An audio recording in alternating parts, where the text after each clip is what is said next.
15 rate रखा गया है गेहूं का, आप खुश हैं क्या?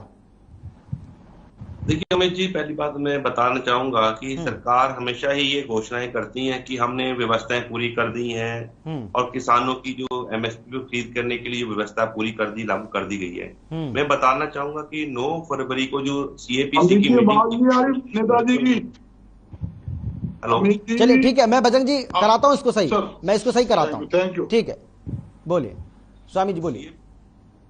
उस मीटिंग में हमने बताया था किसानों की जो लागत है वो कई गुना बढ़ चुकी है। अगर इस प्रकार से रेट बढ़ेंगे और जिस प्रकार से इस बार रेट बढ़ाया, मात्र 40 रुपए गेहूं का रेट बढ़ाया है, तो पेट्रोल का कितना प्रतिशत रेट बढ़ा? मात्र ये 5 दिन के अंदर 30% तो पेट्रोल का रेट बढ़ गया, 30 से 40%। तो आप समझ सकते हैं जब डीजल पेट्रोल का रेट 40% बढ़ गया तो किसान जब अपनी फसल लेकर आएगा वो मुनाफे में जाएगा, घाटे में जाएगा। तो ये टोटल किसी का जो धंधा है, सरकार जानबूझकर घाटे का सौदा करना चाहती है। नहीं स्वामी जी, मुझे एक बात बताइए स्वामींद्र जी, भाई हर चीज की एक सीमा होती है।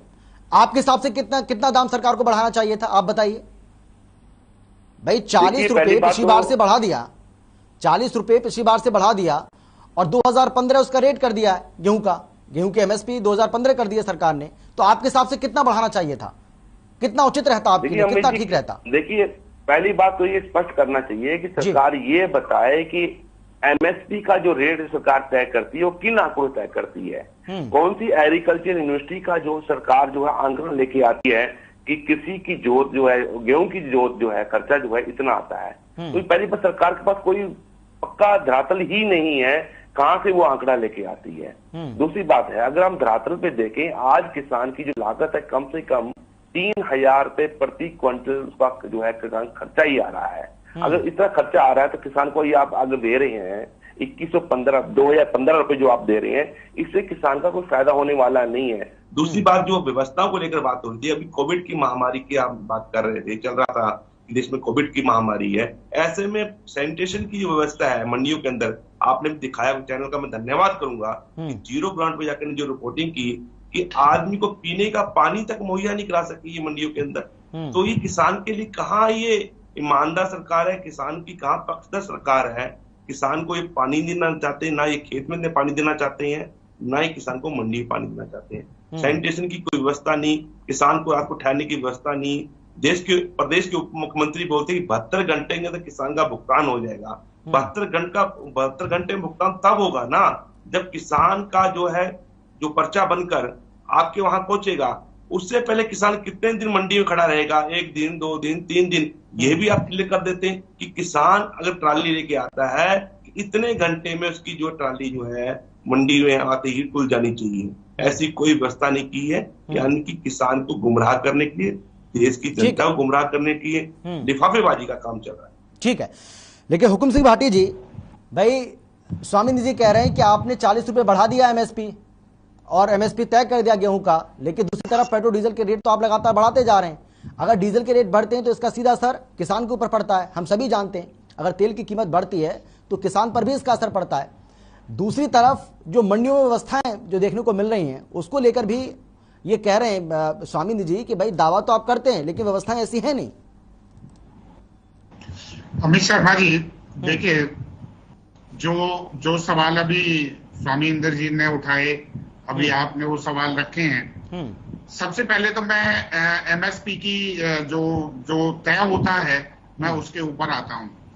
ऐसा नहीं है कि ये कोई हवा में है जो मुंह में आया, जैसे कि कभी एक जो लोग बताते हैं मंडी में जो सब्जियां बिकती थी वो मुंह में जो रेट आया वो रेट उठा के बोल दिया, वहां से शुरुआत होती थी। कभी ऐसा कोई इतिहास रहा है? आज स्वामी जी ये इतिहास नहीं है, इसके लिए एक फार्मूला है, सेट फार्मूला है लागत मूल्य का। उसकी लागत कितनी आती है उसके बेस पर इसका निर्धारण होता है और सरकार उसके हिसाब से प्रतिवर्ष बढ़ाती है। अभी आप डीजल पेट्रोल की वृद्धि की बात कर रहे हैं, अभी क्योंकि रूस और यूक्रेन का ये युद्ध भी चल रहा है, अचानक बहुत सारे रेट्स बढ़े हैं, लेकिन उससे पहले के जो रेट्स यहाँ चल रहे थे उसका कंसीडरेशन बाकायदा एमएसपी में किया जा चुका है और वो निर्धारण का एक आंकड़ा होता है कि किसान को उसकी कॉस्ट कितनी पड़ती है। क्योंकि कैजुअल कोई फेजेज में कोई बढ़ोतरी हो उसका कोई हिसाब नहीं होता। सुन लीजिए, आप सुन लीजिए, थोड़ा सा धैर्य रखिए, इतने उतावले आप क्यों हो रहे हैं? अभी तो डिबेट शुरू हुई है। दूसरी बात, एमएसपी ये केवल गेहूं का ही नहीं, बाकी फसलों का भी एमएसपी तय होता है, जो प्रत्येक वर्ष एमएसपी होता है। हरियाणा प्रदेश में तो एमएसपी पर लगातार खरीद होती रही है, जबकि दूसरे प्रदेशों में थी भी नहीं। पंजाब ने पिछली बार धान नहीं खरीदा, दूसरे प्रदेशों ने खरीद नहीं की, लेकिन हरियाणा में लगातार एमएसपी पर जो खरीदारी होती रही है। दूसरी बात, आपने कुछ अव्यवस्थाओं की बात की।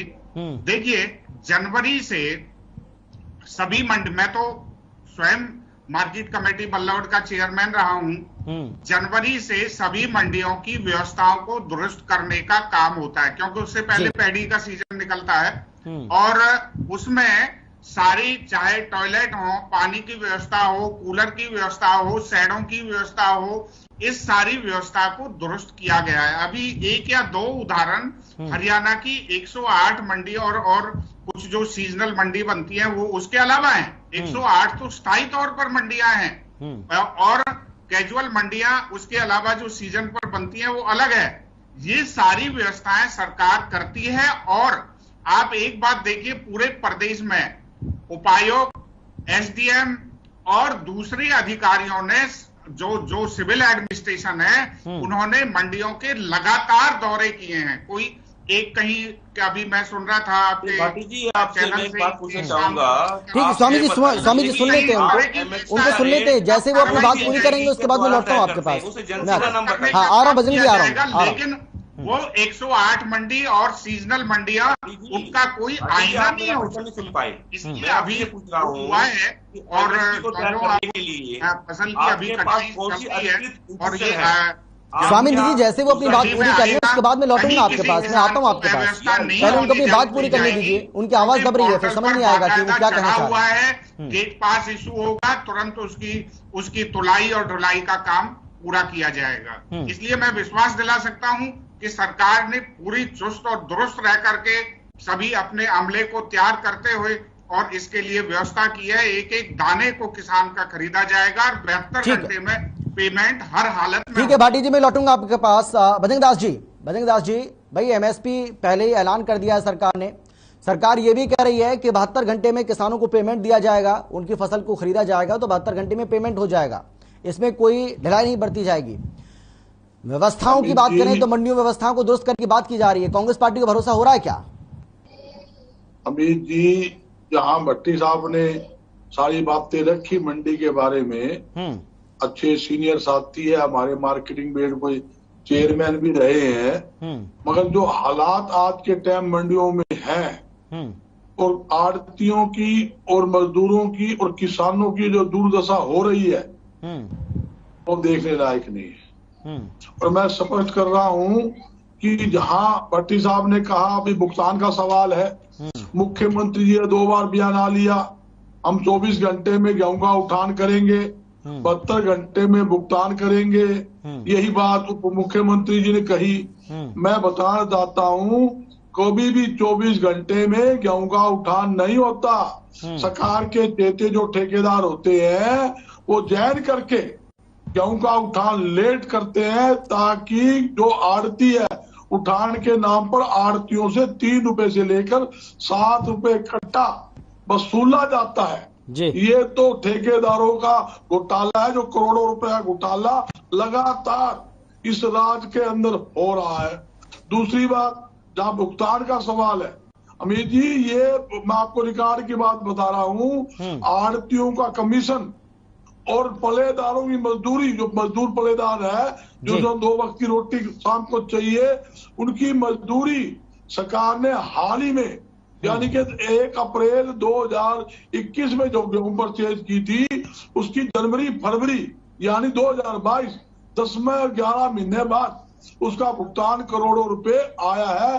वो भी कितनी बार मुख्यमंत्री मिले, कितने बयानबाजी की, तो आपके चैनल ने भी मुद्दा उठाया।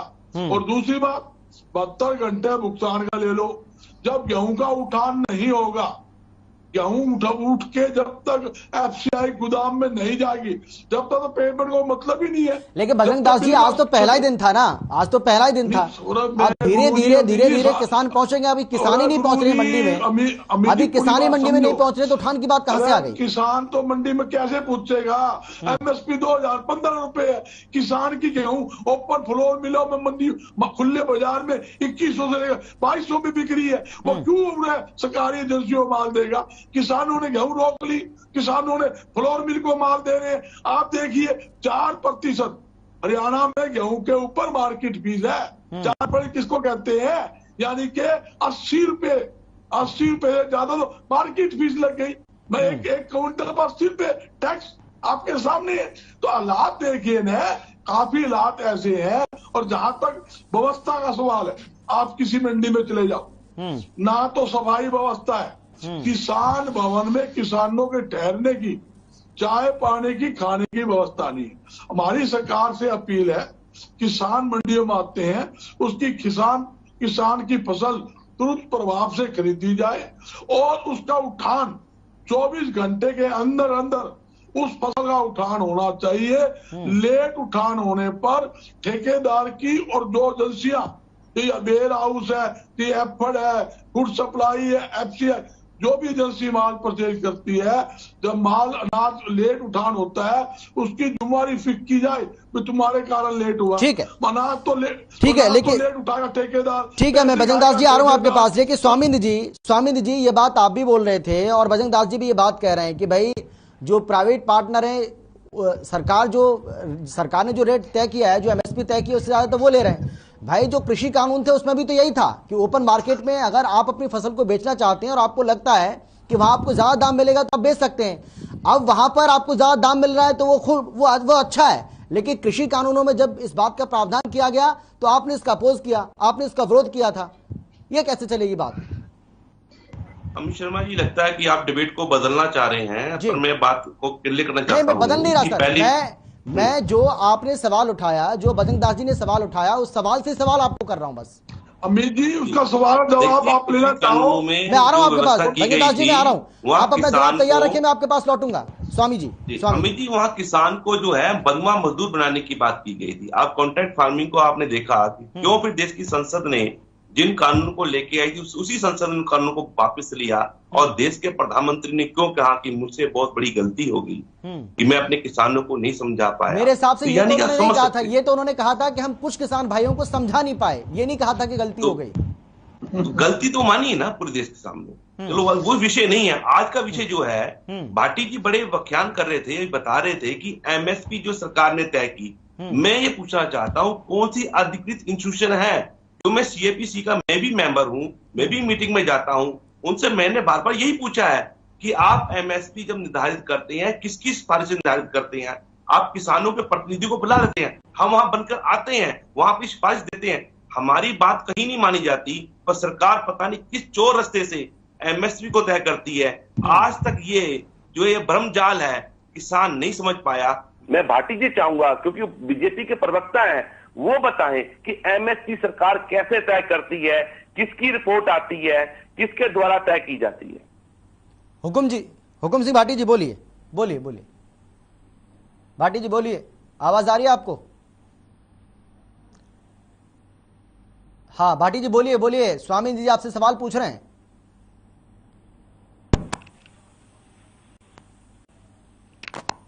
आवाज नहीं जा रही है के पास? हाँ मुझे भी लग रहा है आवाज नहीं जा रही है। बोलिए, आप बोलिए, आप कुछ कह रहे थे। हाँ बोलिए। नहीं, आपने जो सवाल किया था भाई, जो 3 कृषि कानून लाए उसमें क्या डिफरेंस था? डिफरेंस इस बात का था, 3 कृषि कानून आने से जो बड़ी बड़ी घराने, बड़ी बड़ी कंपनियां प्राइवेट मंडियां बनाती तो क्या था, जो अनाज मंडी के अंदर जो अनाज आता उस पर तो टैक्स लगता, उस पर मार्केट फीस लगती। प्राइवेट मंडियों में छूट थी, और प्राइवेट मंडियों में छूट होने से क्या भाई, सरकारी मंडियां फेल हो जाती।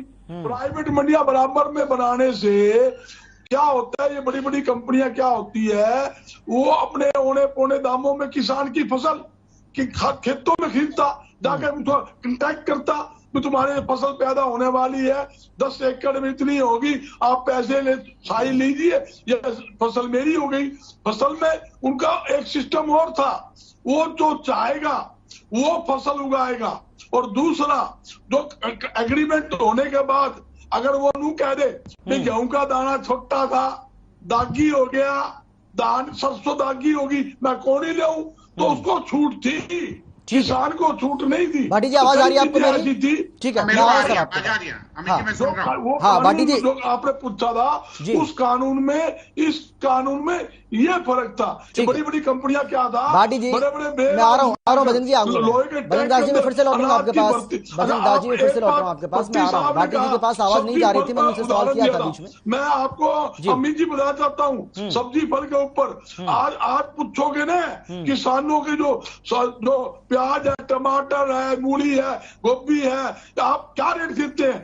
2 रुपए किलो से लेके 5-6 रुपए किलो तक मैक्सिमम उनकी गोभी, आलू, प्याज, टमाटर खरीद करते हैं। बड़ी बड़ी कंपनियां इसका स्टॉक करके आज भी 20 रुपए से लेके 100 रुपए किलो तक ये बेचती है। जो गोभी 2 रुपए किलो रूला करती, इन्होंने 100 रुपए किलो तो बिका दी। ये उदाहरण देते हैं भी सब्जी का रेट।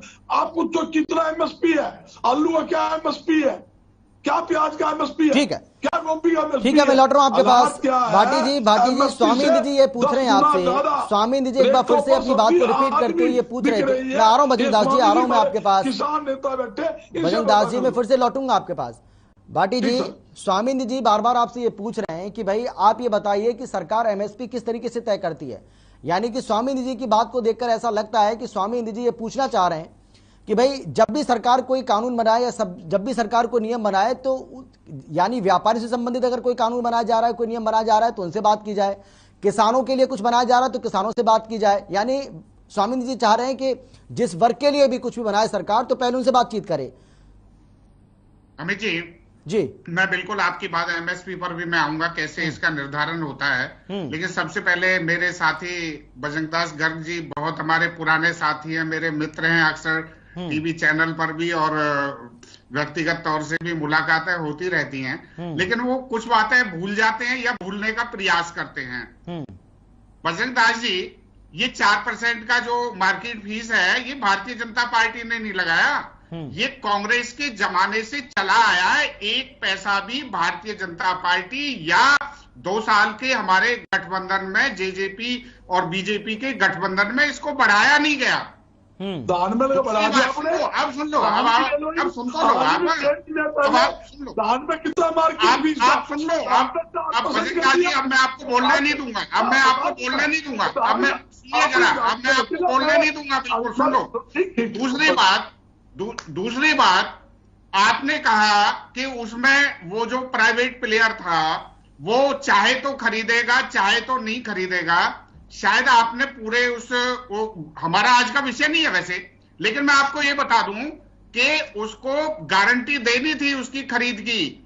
दूसरी बात, किसान चाहे तो बेचे, किसान चाहे तो नहीं बेचे, ये उसका पार्ट था।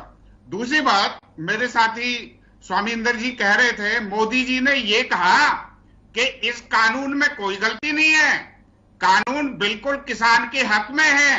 और सुनिए जरा, लेकिन हम कहीं समझाने में कहीं हमारे से कमी रह गई है, और देश के हित में, क्योंकि गलत प्रचार किया जा रहा है, देश को गुमराह किया जा रहा है, उसके ये ना हो, देश को कोई नुकसान ना हो, इसलिए इसको विड्रॉ किया गया। इसलिए स्वामी जी अपनी पीठ ना थपथपाइए आप, मैं आपको बिल्कुल स्पष्ट तौर से बात कहना चाहूंगा। दूसरी बात, अब मैं अमित जी आपकी बात पर आता हूं, एमएसपी का निर्धारण कैसे होता है जी।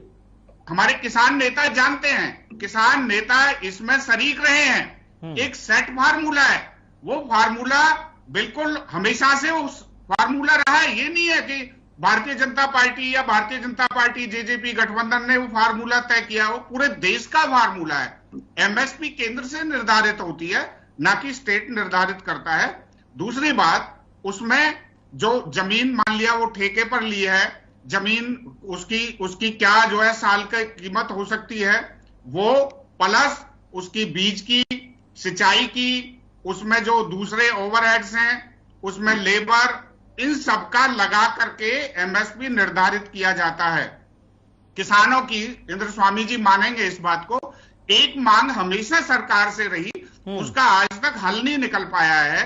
वो केवल और केवल ये मांग है, मान लिया उस जमीन की कीमत मान लिया 1 एकड़ है और उसकी जमीन की कीमत मतलब मार्केट में कीमत मान लिया 1.5 करोड़ होगी, तो एमएसपी का निर्धारण उस 1.5 करोड़ के हिसाब से हो। ये हो नहीं सकता। वो 1 साल के लिए ठेके पर दी जाए या ली जाए, उसका कितनी कीमत देनी पड़ेगी, उसके आधार पर एक मतलब उसकी रेंटेड वैल्यू लगा करके उसका निर्धारण होता है।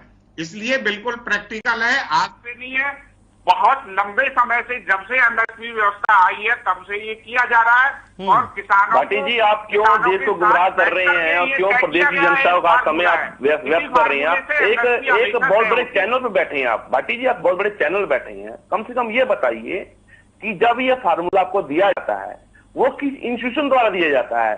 कोई एग्रीकल्चर यूनिवर्सिटी देती है? पूषा यूनिवर्सिटी क्या केंद्र सरकार को देती है, या हिसार एग्रीकल्चर यूनिवर्सिटी आपको हरियाणा सरकार को देती है? वो फार्मूला किसके द्वारा अधिकृत होता है? कौन सा इंस्टीट्यूशन है जो उसको तय करता है? ये मनगढ़ंत बातें मत बताइए कि किसी जो जमीन की लागत मूल्य ये वो, देखिए ये सब जानते हैं। C250 का फार्मूला किसान अच्छा जानता है। हम तो ये पूछते हैं कि आपको कौन सिफारिश करता है, कौन सा आयोग आपको पर्चा बना के देता है? वो एमएसपी का कितना खर्चा आपको बताता है कि किसान का खर्चा इतना है, लागत मूल्य कहां से तय होता है, ये बता दीजिएगा। इंद्र स्वामी जी, देखिए आप शायद इसको डाइवर्ट करने की कोशिश कर रहे हैं। एमएसपी डाइवर्ट नहीं कर रहा, ये 40 रुपए की वृद्धि कैसे होगी? मैं हैरान हो रहा हूँ। 40 की सरकार आपने बढ़ा दी है, ये इतना आसान कैसे कर दिया? मैं ये जानना चाह रहा हूँ आपसे। रखना चाहते हैं एमएसपी का निर्धारण राष्ट्रीय स्तर से होता है। एमएसपी का निर्धारण स्टेट के लेवल। तो भैया वो रिपोर्ट कौन करता है? वो स्वामीनाथन रिपोर्ट की जो सिफारिश थी वो इस सरकार की अधिकृत रिपोर्ट थी, उसके ऊपर कार्य हो रहा है या नहीं हो रहा है ये बताइए। कमेटी है जिसमें किसान प्रतिनिधियों का भी प्रतिनिधित्व रहा है, उसके लिए। अरे मैं भी जाता हूँ सरकार, सीएपीसी की मीटिंग के अंदर 9 तारीख को मैं भी गया हुआ था, 9 फरवरी को मैं भी था। मैं ये नहीं करा हम नहीं जाते, हम जाके चर्चा में भाग लेते हैं। मैं ये पूछ रहा हूँ किसानों नहीं, मैं ये आप ही से पूछ लेता हूँ स्वामी जी, मैं आप ही से पूछ लेता हूँ भाई। मैं तो आपसे पहले ही पूछ रहा था, आपने बताया नहीं। आप बता दीजिए आपके हिसाब से कितने रुपए बढ़ाने चाहिए थे, आप खुद ही बता दीजिए। मैं आपको बता रहा हूँ। हाँ, देखिए अगर ग्राउंड पे जाकर हम देखें, आज कृषि जो है बहुत महंगी हो चुकी है। आप देखिए डीएपी का खाद का कट्टा 1200 रुपए है और यूरिया के अंदर 5 किलो की जिन्होंने चोरी कर ली है। और आज पेट्रोल के मात्र 1 सप्ताह के अंदर 40% दाम बढ़ गए हैं। तो क्या कृषि के ऊपर कोई लागत मूल्य बढ़ा नहीं होगा? मैं ये पूछ रहा था सरकार से, 40 रुपए की जो वृद्धि सरकार ने किसानों पे की है, ये इतना बड़ा एहसान करने की जरूरत क्यों पड़ी और किसने सिफारिश की? उसका नाम तो बता दीजिए ताकि हम धन्यवाद तो करने जाए उसका। भाटी जी। अमित जी देखिए, हाँ, मुझे ऐसे लग रहा है स्वामी इंद्र जी इसको डाइवर्ट करना चाहते हैं। मैंने कहा ये जो फार्मूला है ये कोई आज का निर्धारित फार्मूला नहीं है, या इसने इस फार्मूले को बीजेपी या हरियाणा प्रदेश में बीजेपी जेजेपी गठबंधन ने नहीं बनाया। ये राष्ट्रीय स्तर से इसका निर्धारण होता है। एक्सपर्ट्स की कमेटी है, उसमें प्रतिनिधित्व है, प्रदेशों का भी प्रतिनिधित्व होता है। उसके अलावा जो ये सेट फार्मूला बनाया गया उसी फार्मूले के आधार पर प्रतिवर्ष एमएसपी का निर्धारण होता है। ठीक है। अब उसके लिए आप उसको मिसगाइड कर रहे हैं, आप दूसरी लाइन पर लेकर जाना बदल जी कुछ कहना चाह रहे हैं।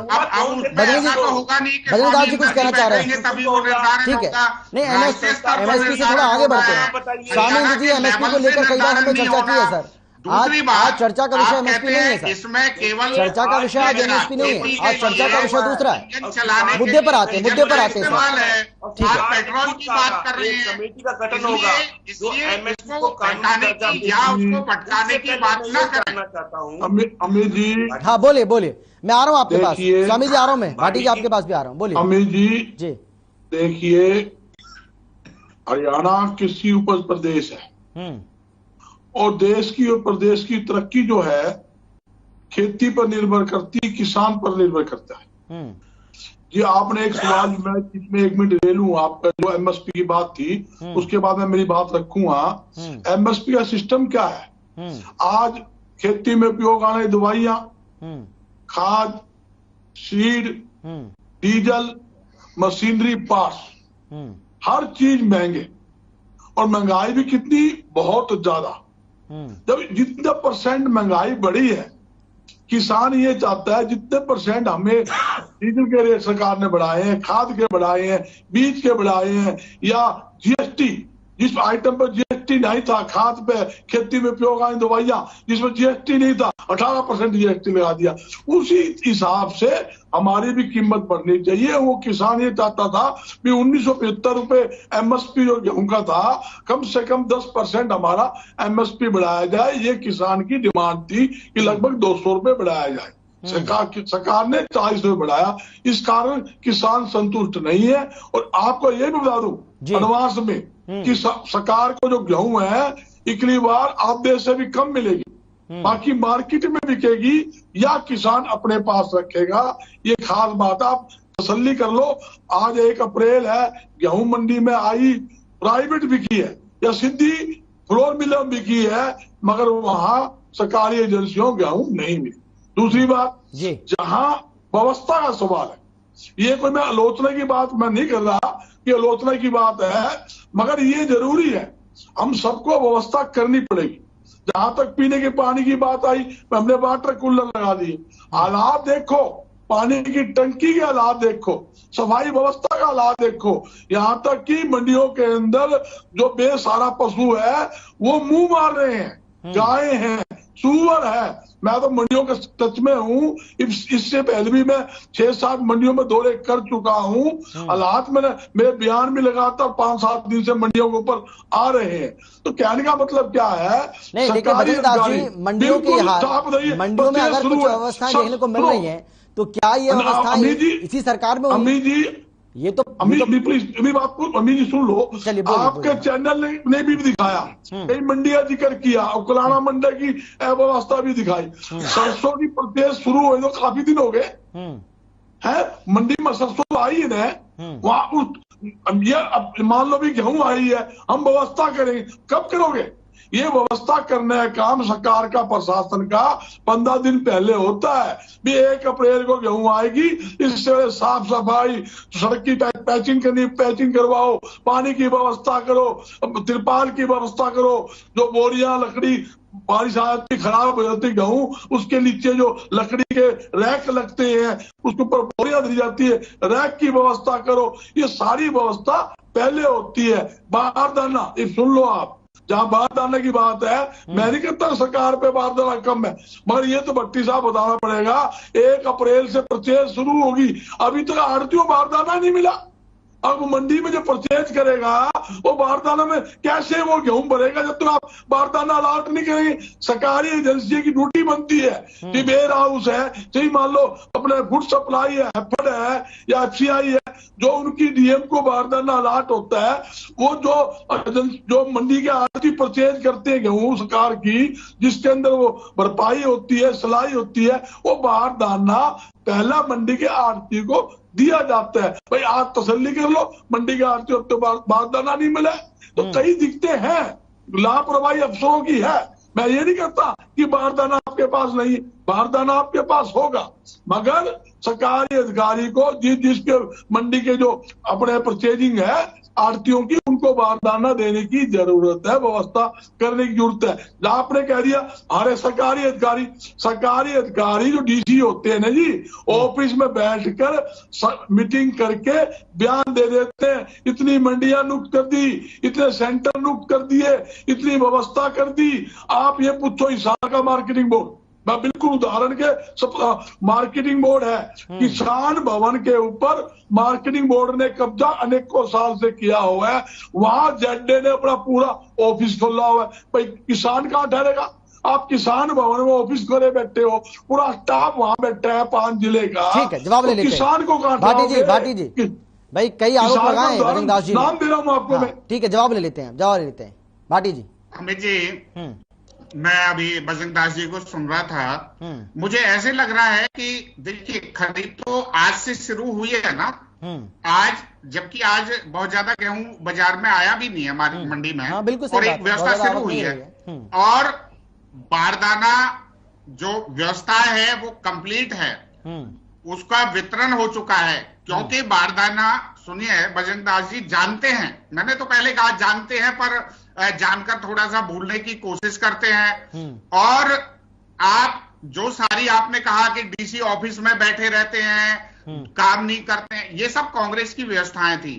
आज डिजिटलाइजेशन से एक एक मिनट को देखने का काम ये आज हरियाणा प्रदेश में होता है। बजरंग दास जी, वो जमाना चला गया जिसमें आप बातें करते हैं, जिस जमाने की बारदाने की पूरी व्यवस्था है। आज 1 तारीख हुई है ना, आप भविष्य के लिए उंगली उठाए, आप 2 दिन 5 दिन बाद ये डिबेट करना, तब आप हमें बताना कि कहाँ कमी रही। अभी आज व्यवस्थाएं शुरू हुई हैं, आज ये व्यवस्थाएं शुरू हुई हैं, कहीं कोई कमी नहीं है। और दूसरी बात, आपने कहा कि एक हिसार में, आपने कहा उस ऑफिस में जो किसान भवन है वहां पर दफ्तर बनाया हुआ है, हो सकता है कि वहां उनका कोई अलग भवन नहीं हो, लेकिन किसान के रुकने की व्यवस्थाओं में कहीं कोई कमी नहीं है। ये बजरंग दास जी आप भी जानते हैं, किसान कभी किसान भवन में नहीं रुकता आज तक भी, लेकिन उसके लिए हमेशा कमरे, हॉल उसका हमेशा रहता है, ये आप भी जानते हैं। दूसरी बात, आज आप भविष्यवाणी नहीं कर सकते, आज खरीद शुरू हुई है, अभी आप 2 दिन 5 दिन बाद जरा डिबेट फिर आएगी, फिर आपको बताएंगे। हरियाणा प्रदेश में चाहे बारदाना हो, पानी की व्यवस्था हो, बैठने की व्यवस्था हो, शेड, पूरे हरियाणा के जितने शेड हैं उनका रिनोवेशन का काम कंप्लीट हो चुका है। आप बजरंग दास जी पूरे हरियाणा का आंकड़ा ले लीजिए, इसलिए आज उंगली उठाने से कुछ नहीं हो सकता। अभी आप 2 दिन 5 दिन बाद फिर बताना, कहीं भी कोई व्यवस्था में कमी नहीं है, सरकार ने सारी व्यवस्थाएं की है। ठीक है, अनाज मंडियों के अलावा, ठीक है, मैं लौट रहा हूँ, आ रहा हूँ भाटी जी, आ रहा हूँ मैं, बजरंग दास जी आपके पास भी आ रहा हूँ। स्वामी भाई भाटी जी इस बात पर जोर दे रहे हैं कि आज तो पहला ही दिन है, आज तो पहला ही दिन है, मंडियों में जो भी व्यवस्थाएं देखने को मिल रही है, अगर थोड़ी बहुत व्यवस्था किसी मंडी में है भी तो उसको दुरुस्त कर लिया जाएगा। अभी तो 1.5 महीने तक ये खरीद चलनी है ना, इतनी जल्दबाजी क्यों स्वामी जी? वो खेतों के अंदर उन्होंने सेंटर बना दिए। अभी जब किसान आ रहा हूँ बजरंग जी, सुन लीजिए आप, स्वामी जी को सुन लीजिए। अरे बहुत देर में उनका नंबर आया सर, सबका नंबर आना चाहिए, बहुत देर में उनका नंबर आया सर। बजरंग दास जी आप ही बोले जा रहे हैं, सुन लीजिए उनको, सुन लीजिए। सरकार को प्रस्ताव दीजिए जाता है, सिर्फ सरकार जो है रेट बढ़ाने या घटाने का काम कर, तो सरकार इनके पास, जबकि सरकार के अंदर है 8 साल की मोदी सरकार और 7 साल का जो है आपका प्रदेश के अंदर कट्टर सरकार, मनोहर सरकार है, तो आप समझ सकते हैं कि इतने बड़े लंबे शासन काल के अंदर ये एमएसपी को तय करना नहीं समझ पाए और किसकी सिफारिश पे तय करना है। मैं समझता हूं बड़े बड़े चंद पूंजियों के इशारे पर एमएसपी ये चोर दरवाजे से तय करते हैं।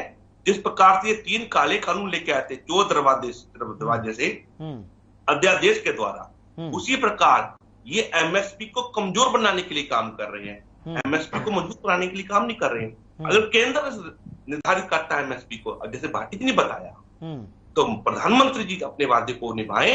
उन्होंने कहा था कि एमएसपी को लेकर कानून बनाने के लिए मैं एक कमेटी का गठन करूंगा। यह सरकार ने जानबूझकर ये सीजन भी पीटने के लिए छोड़ा। पिछले दिन भी हम किसान जो नुकसान उठा रहे थे, अब फिर किसान नुकसान उठाएगा।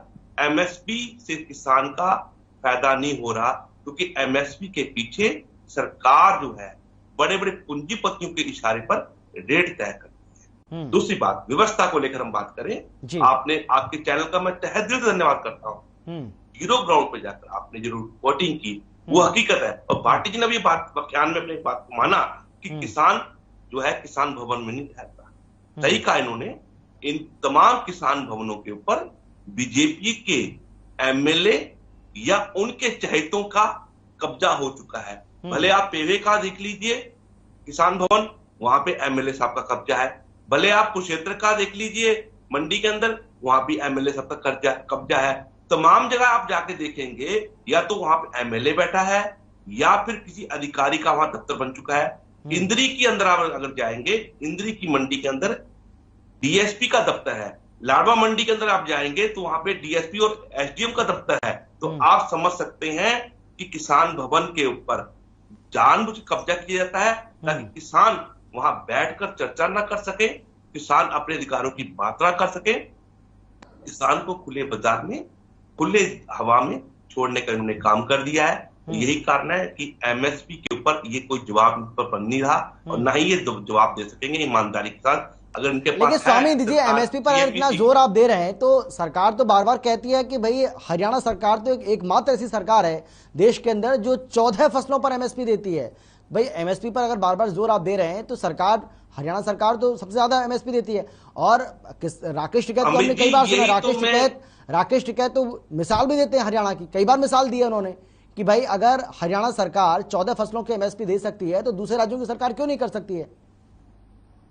देखिए, मैं यही बताना चाहता हूं, ये गोरखधंधा जो केंद्र सरकार द्वारा और प्रदेश सरकार द्वारा चलाया जा रहा है, इसको मैं खुला करना चाहता हूं, ये बताना चाहता कि एमएसपी एक धोखा है सरकार द्वारा जो दिया जा रहा है किसानों को। इसलिए किसान एमएसपी की लड़ाई लड़ रहे हैं। किसान बोल रहे हैं कि गारंटी का कानून होना चाहिए और सरकार बोलती है एमएसपी है, एमएसपी रहेगी। किसके इशारे पे कर रही है? चंद पूंजियों के इशारे पे, अडानी अंबानी के इशारे पे काम किया जा रहा है। आप देखिए, आपकी अपना कैथल के अंदर किसान को पुंडरी के अंदर मंडियों में जाने के लिए मना कर दिया गया कि आप मंडियों में अपना अनाज लेके नहीं आएंगे, अडानी अंबानी के सैलों में अनाज लेके जाएंगे। तो आप समझ सकते हैं सरकार किनका पोषण कर रही है। जब अडानी अंबानी के सैलों में किसान का अनाज जाएगा तो मंडियां खोलने का क्या औचित्य रह जाता है। ये सिर्फ एक खाना पूर्ति का ही सरकार काम कर रही है।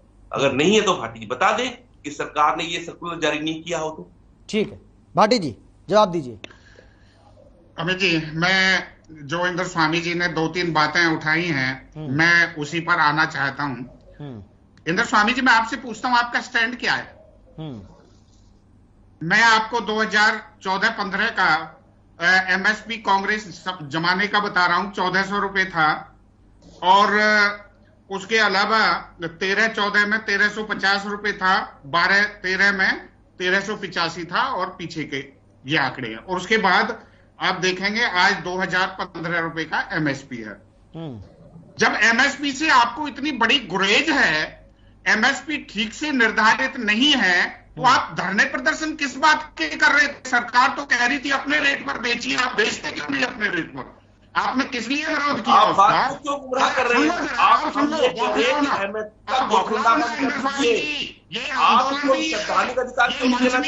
आप ऑन एयर बोल रहे हैं, सुन लो, कानूनी रूप से देना चाहते हैं। आप ये बताइए ना, आप 2 रस्ते से एमएसपी क्यों क्या करते हैं? ये ऑन एयर है, सुन लीजिए। 40 रुपए की बढ़ोतरी आपको बता दीजिए आपने किसके सारे की है। एमएसपी आप कहते हैं कि ठीक नहीं है, तो आप इसलिए बताइए हमारे को। एक बात, किसान मरने को मजबूर हो गया, आप किसलिए एमएसपी की बातें करते हैं? आपको तो सरकार डाला जा रहा है, बड़े मिले हुए हैं। आप किस लिए बौखला रहे हैं? गुस्सा खा रहे हैं? आप ईमानदारी बताइए। नहीं, स्वामी जी आपके बीच में वो बोले नहीं थे। स्वामी जी वो आपके बीच में नहीं बोले, जितनी देर आपने बात रखी है वो आपके बीच में नहीं बोले। अब उनको आप सुन लीजिए। आप किस लिए गुस्सा खा रहे हैं? आप सुन लीजिए, आपका स्टैंड क्या है? क्या आप ये बॉल की तरह घूम रहे हैं क्या? किस लिए आप एमएसपी मांगते थे? जब एमएसपी ठीक नहीं है तो सरकार ने तो कहा है बाजार रेट पर बेचिए, आप वो भी आपको गवारा नहीं है। मैंने कांग्रेस के समय के एमएसपी बता दिए, आपने कभी आवाज नहीं उठाई।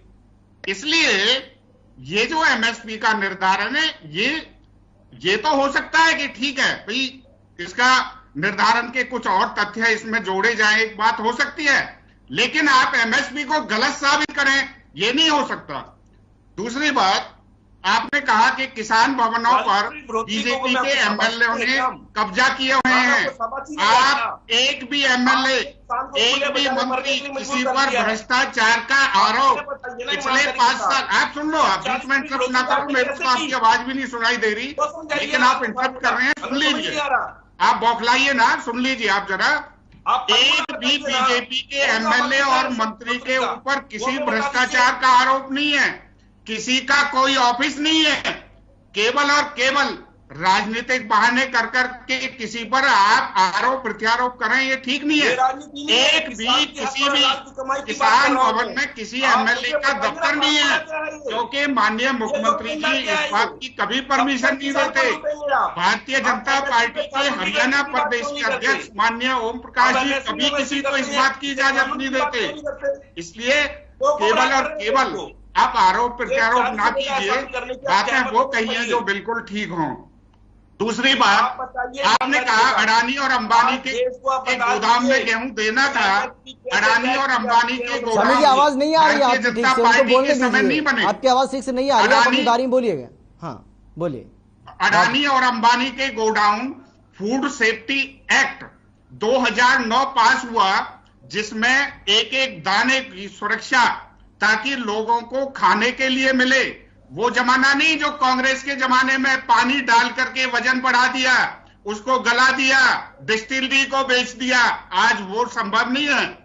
इसलिए ये बयानबाजी करना कि अडानी और अंबानी को दे दिया, ये बिल्कुल गलत है। सरकार ने ये जो भीड़ होती है, क्योंकि एफसीआई का गोडाउन हो या दूसरा गोडाउन हो, एक साथ सैकड़ों गाड़ियां लग जाती हैं, अनलोडिंग में डिले होती है। इसलिए अगर वो दूसरे गोडाउन में जाना है तो डायरेक्ट आप तुलवा करके वहां और पर्ची ला करके अपना बिल रेज कराइए अपने आढ़ती से और पेमेंट लीजिए।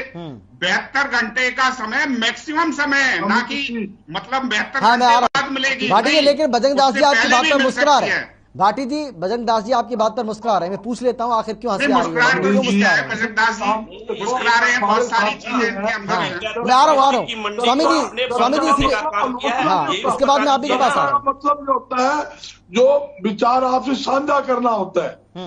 जहां मेरे साथी भट्टी जी ने कहा भाई पुराने राज कांग्रेस में ये होता था, गेहूं में पानी घेर के बढ़ा दिया जाता था, भ्रष्टाचार होता था।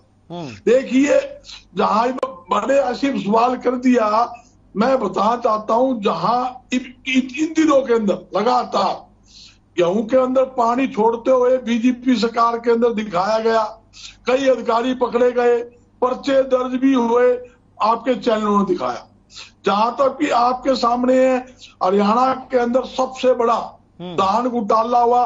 1960 रुपए धान का एमएसपी था, किसान को 100 रुपए से लेके 300 रुपए कम धान के सरकारी अधिकारियों ने मिली के भक्ति करके दिए। और कितना बड़ा मतलब मुद्दा बना इसका। और जो पीके दास इसके फाइनेंस कमिश्नर थे, उसने बयान दिए, बहुत बड़ा घोटाला हुआ है, उसकी जांच बिठाई गई, उसके बाद कुछ नहीं हुआ। सरसों घोटाला हुआ, कुछ नहीं हुआ। बाजरा घोटाला हुआ, कुछ नहीं हुआ। गेहूं घोटाला हुआ, कुछ नहीं हुआ। जहां एमएसपी की बात, ये मैं सुन रहा था दोनों साथी की, एमएसपी क्या करेगी? एमएसपी आज कपास एमएसपी ज्यादा रेट आ रहा है, सरसों 2000 फालतू आ रही है। इसका मतलब खुले बाजार के अंदर हमारे आड़ती, हमारे व्यापारी, हमारे मिलर किसान के साथ है। किसान, आड़ती, मिलर और मजदूर का चोली दामन का साथ है और साथ रहेगा। और किसान की खेत के अंदर दाना होगा तो नू समझ लो उससे सैकड़ों परिवार पलेंगे, जिसके अंदर आड़ती को कमीशन मिलेगा, पलेदारों को मजदूरी मिलेगी। आयल मिल के अंदर अगर सरसों जाएगी वो कमाएगा, लाखों मजदूर उसमें काम करेंगे। गेहूं अगर फ्लोर मिल में जाएगी तो वो कमाएगा, चना जो जाएगा दाल मिल के अंदर वो कमाएगा। और किसान के घर में पैसे आएंगे तो बर्तन है, किराना का सामान है, कपड़े का सामान है, हर खाद है, बीज है, डीजल है, वो सामान खरीदेगा। लाखों परिवार किसान के बदौलत पलते हैं। तो इसलिए हर वर्ग किसान के साथ है।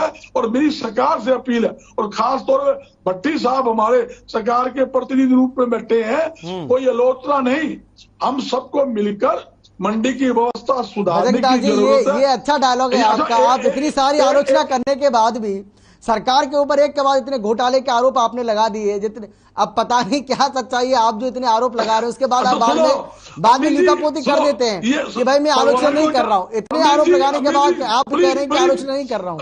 नहीं सुनो अम्मी जी, मैं आपको भगवान ये को ज्ञान दे रही है। ये भी काबिल तारीफ लूंगा, ओनली एक सेकंड। अगर मेरी बात गलत हो, भगवान रात को सुनते हुए उठा ले मुझे।